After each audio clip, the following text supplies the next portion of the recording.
Grabe itong mataas na ating bayarin sa elektrisidad.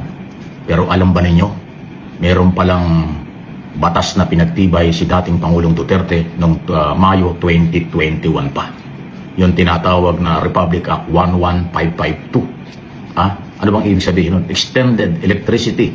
Ayan, lifeline rate para ho sa mga household.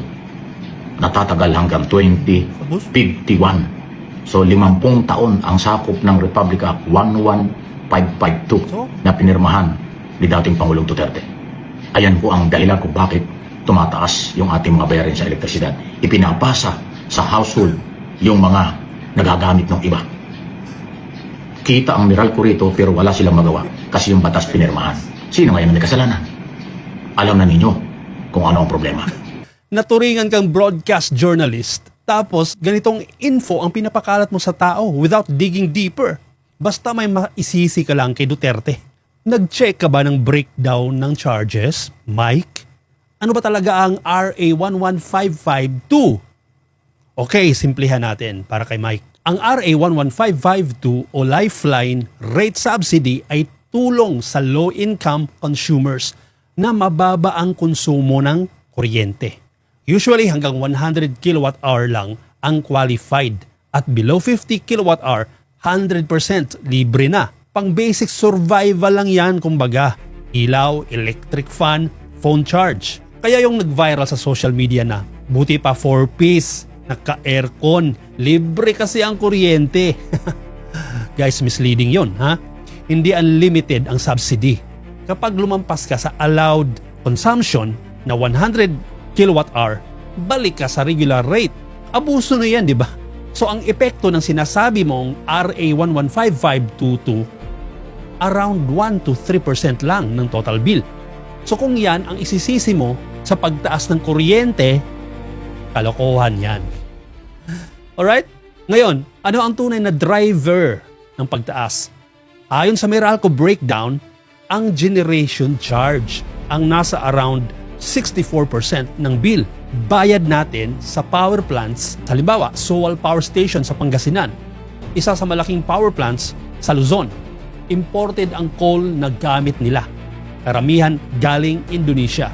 Kapag tumaas ang global coal price, tayong mga consumer, damay sa increase. Bakit? Dahil sa sistema ng kuryente sa Pilipinas. Okay? Dati kasi, government-controlled ang power generation. Pero dahil sa lumalaking utang ng NPC at kakulangan ng supply, nagkaroon ng palagiang brownouts noong 90s. Okay? Kaya pinasa ang IPIRA Law noong 2001, panahon ni GMA or Gloria Arroyo. Dito na nag-restructure ang industry. Private companies na ang nag-ooperate at nagbebenta ng kuryente. So naging market-driven ang presyo.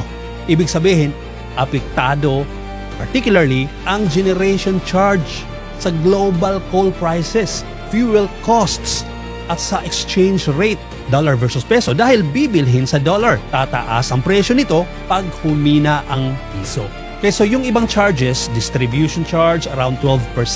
Yan ang napupunta sa Meralco, sa poste, sa linya, maintenance nila at customer service. Ganon din ang transmission charge, around 8% bayad sa NGCP o National Grid Corporation of the Philippines sa pagpapadaloy ng kuryente mula sa mga planta papunta sa mga distribution utilities gaya ng Meralco, Davao Light.